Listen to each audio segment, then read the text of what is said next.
Hello friends, तो आज मैं आपके लिए लेके आई हूँ एक फार्माकोलॉजी का एक टॉपिक है GERD, जिसको बोलते हैं गैस्ट्रोइसोफेगल रिफ्लक्स डिजीज।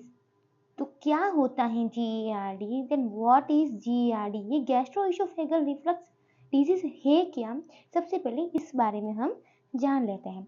तो GERD is a chronic condition where stomach acid frequently flows back, means reflux, into the esophagus, irritating its lining.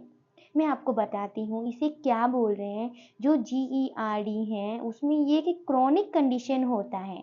इसमें क्या है, जो हमारा ईसोफेगस और जो स्टमक होता है, जो ये स्टमक होता है, जो ये वाला हमारे यहाँ पे वॉल होता है, जिसको बोलते हैं लोअर ईसोफेगल वॉल, ये है। इसमें जो ये वॉल अच्छे से क्लोज नहीं हो पाता है, जिससे स्टमक का जो फूड कंटेंट होता है वो ईसोफेगस में रिफ्लक्स होने लग जाता है। जो ये फूड कंटेंट है जो ईसोफेगस में रिफ्लक्स होगा, तो जो ईसोफेगस, इसमें जो एसिड होता है स्टमक का, वो ईसोफेगस एसिड के कांटेक्ट में आने पर जो ईसोफेगस की जो वॉल होती है, जो ईसोफेगस की वॉल होगी, वो क्या हो जाएगी? एसिडिक हो जाएगी। एसिडिक होगी तो क्या होगा, यहाँ पे बर्न होगा, और वो अगर ऐसा कंटिन्यू रहा तो क्या हो जाएगा, धीरे धीरे डैमेज होने लग जाती हैं। तो इसका कारण क्या है, इसके क्या है, क्यों क्यों क्यों होता है ये GERD डिजीज? ये GERD डिजीज क्यों होता है? तो क्या क्या होता है, कभी कभी हमारी बॉडी में जो ऑटोनॉमिक डिफेक्ट होने लग जाता है, जो ऑटोनॉमिक डिफेक्ट होता है, जिससे ये जो होता है ना वॉल, लोअर ईसोफेगल जो वॉल होता है, लोअर ईसोफेगल जो वॉल होता है ये वाला, वो अपने आप ही क्लोज होगा और अपने आप ही क्लोज हो गई और अपने आप ही ओपन हो जाता है, जिससे वो फूड होता है वो ईसोफेगस में रिफ्लक्स होता है। ठीक है। और कभी कभी क्या होता है, कोई ड्रग होती है नाइट्रेट्स, कोई नाइट्रेट ड्रग होती हैं जो इस वॉल को क्या करता है, रिफ्लक्स करता है। ये जो नाइट्रेट्स कुछ ड्रग होती है जो इस वॉल को क्या करता है, रिफ्लक्स करता है, जिससे जिससे भी ये डिजीज हो सकती है। और जो कैल्शियम चैनल ब्लॉकर होते हैं, कैल्शियम चैनल ब्लॉकर के कारण भी ये GERD डिजीज होती हैं।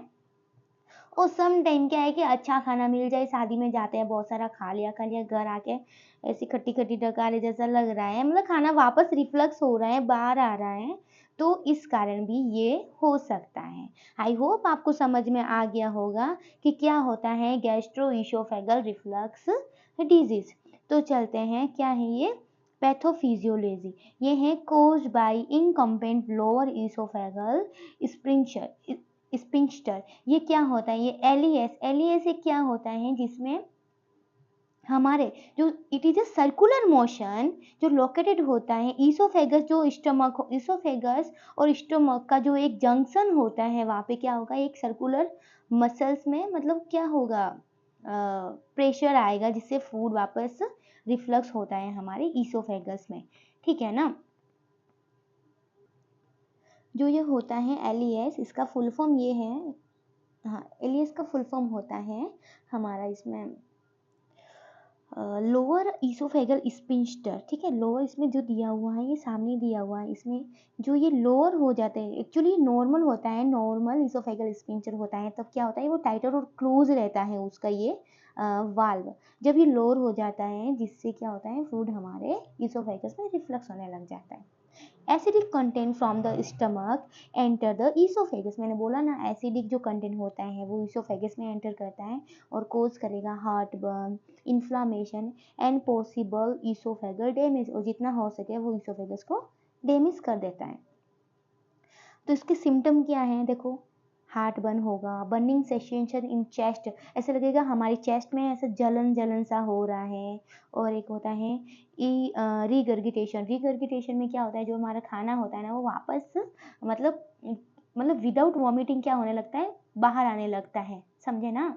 जैसे कि कभी कभी हमें ऐसा उल्टी जैसा नहीं होके फिर भी हमारा खाना आ जाता है, जैसे हम कह सकते हैं acid from the stomach reflux back into the oesophagus. जो हमारे स्टमक का एसिड होता है, स्टमक का, वो रिफ्लक्स हो जाता है ईसोफेगस में, इसको बोलते हैं। ठीक है।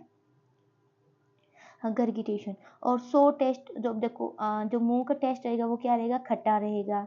और डिस्फेजिया हो जाएगा, जो स्वेलिंग स्वेलो करने में, खाना स्वेलो करने में क्या हो जाएगा, डिफिकल्टी हमें होगी। और क्रोनिक कफ और जो थ्रोट में क्या हो जाता है, सोर भी हो सकते हैं। तो ये सब रहेंगे हमारे इसमें सिम्टम रहेंगे GERD के। अब देखो फार्माकोलॉजी के मैनेजमेंट है सब, इसमें मतलब हम कौन कौन सी दवाई ले सकते हैं। तो सबसे पहले हमारा देखते हैं एंटाएसिड। इसमें हम एसिड को कम करने वाली दवाई ले सकते हैं, एंटाएसिड। एंटाएसिड में क्या क्या आएगी देखते हैं।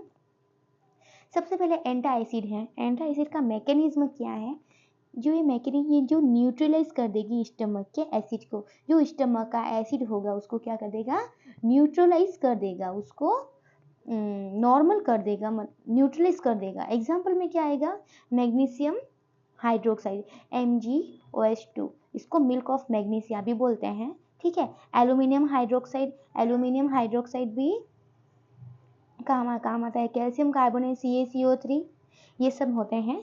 और मैग्नीशियम ट्राइसिलिकेट भी एक होता है, जो क्या होता है, एंटाएसिड में एज ए एंटाएसिड यूज करते हैं।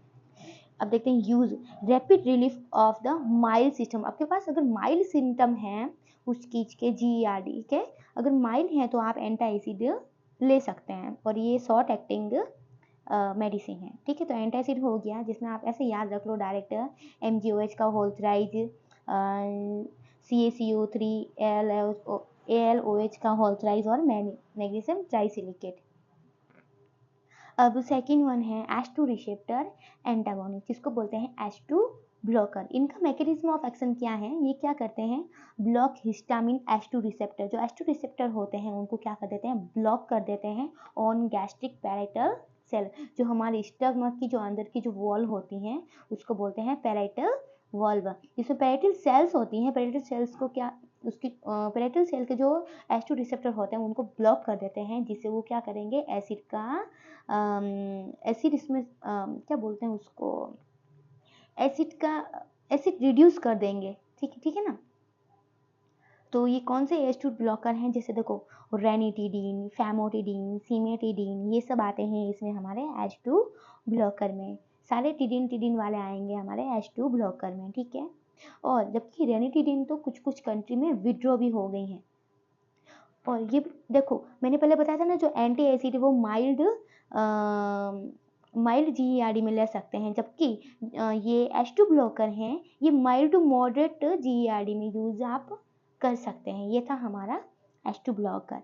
अब नेक्स्ट है PPI, प्रोटॉन पंप इनहिबिटर। ये प्रोटॉन पंप इनहिबिटर क्या करते हैं, जो ये क्या इनहिबिट करते हैं hydrogen plus potassium ATPase proton pump होते हैं, जो क्या होते हैं, गैस्ट्रिक पैराइटल सेल्स पे प्रेजेंट होते हैं। उनको क्या कहते हैं, इरिवर्सिबली इनहिबिट कर देते हैं और पोटेंट एसिड को सप्रेस कर देंगे। एग्जाम्पल जो देखो ओमेप्राजोल, पेंटाप्राजोल, रोबेप्राजोल, इसोमोप्राजोल, ये सब क्या आते हैं, हमारे PPI में आते हैं। और ये इसमें मॉडरेट टू सीवियर, अगर सीवियर आपका ये GERD का डेली का रहता है, बहुत ज़्यादा रहता है, तो आपको PPI प्रीफर करेंगे डॉक्टर। और most effective class used in once daily dosing, ये जो सबसे इफेक्टिव PPI सबसे ज़्यादा दिया जाता है।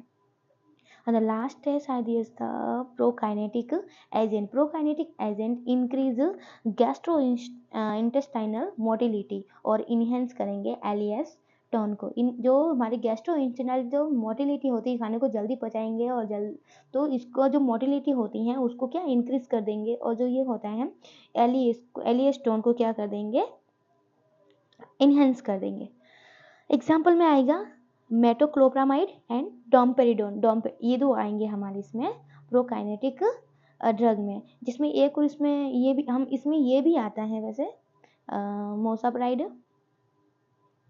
मोसाप्राइड भी आता है और इटोप्राइड भी इसमें आता है हमारा प्रोकाइनेटिक ड्रग में, ठीक है।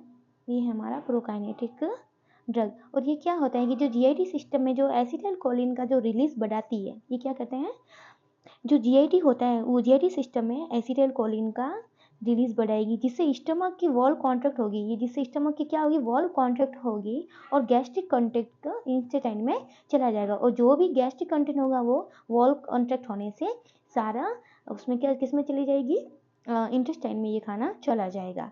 ये काम करती हैं प्रोकाइनेटिक ड्रग्स।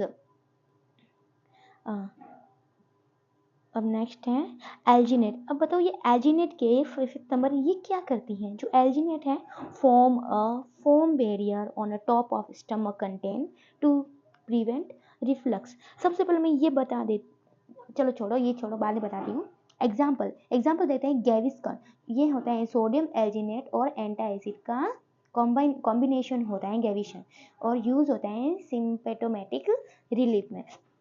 जो एल्जिनेट होते हैं जिसमें ये सोडियम एल्जिनेट क्या होता है मैं ये बताती हूँ। सोडियम एल्जिनेट क्या होता है? ये जो सोडियम एल्जिनेट ओरली देते हैं, क्या देते हैं?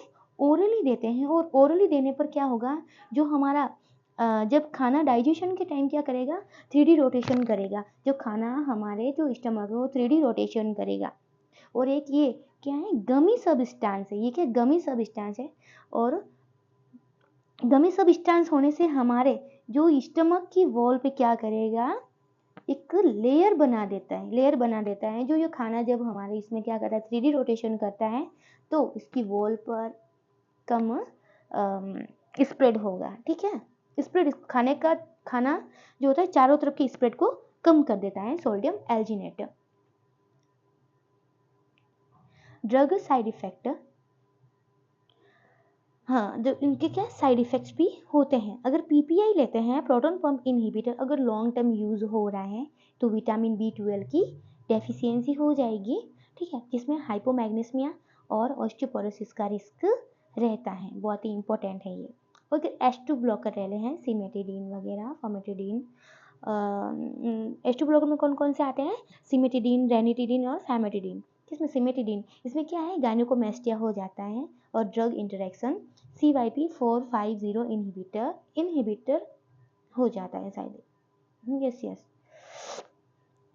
तो गायनेकोमेस्टिया ये मेनली याद रखना कि H2 ब्लॉक कर लेते हैं जब हम GERD में, तो मेन साइड इफेक्ट होता है गायनेकोमेस्टिया। नेक्स्ट है एंटासिड। अगर एंटासिड लेंगे तो उसका साइड इफेक्ट रहेगा एंटासिड में मैग्नीशियम की जो होता है मैग्नीशियम हाइड्रोक्साइड, जिसमें क्या करेगा? वो डायरिया कोज करेगा। और एल्यूमिनियम में कॉन्स्टिपेशन। देखो ये जो क्वेश्चन है ना, एल्यूमिनियम कॉन्स्टिपेशन, ये तुम्हें बहुत क्या है, इसको क्या याद रखना। लेकिन पता है जो भी NHM का जो एग्जाम हुआ था राजस्थान NHM में जो एग्जाम हुआ था 2025 में, जो पूछा था कि कौन सी एक GERD ड्रग है जो कॉन्स्टिपेशन कोज करती हैं, तो उसमें मैग्नीशियम हाइड्रोक्साइड भी था, एल्यूमिनियम भी था, कैल्शियम भी था, और कैल्शियम, मैग्नीशियम और एक और था कुछ ऑप्शन, जिसमें आंसर क्या था हमारा? Aluminium hydroxide. और अब देखो ये क्वेश्चन आया है तो अब थोड़ा क्वेश्चन को चेंज करके ऐसा भी हो सकता है कि GERD में कौन सी एक एंटासिड ड्रग है जो डायरिया कोज करती है, राइट ना? तो डायरिया कोज करने वाली ड्रग हो जाएगी हमारी मैग्नीशियम। ठीक है, तो वीडियो को एंड तक देखने के लिए थैंक यू। और वीडियो अगर अच्छा लगा हो और थोड़ा बहुत भी आपको समझ में आया हो तो प्लीज़ मेरे वीडियो को ज़रूर लाइक करना और मेरे चैनल को सब्सक्राइब करना। Thank you for watching. Bye bye friends.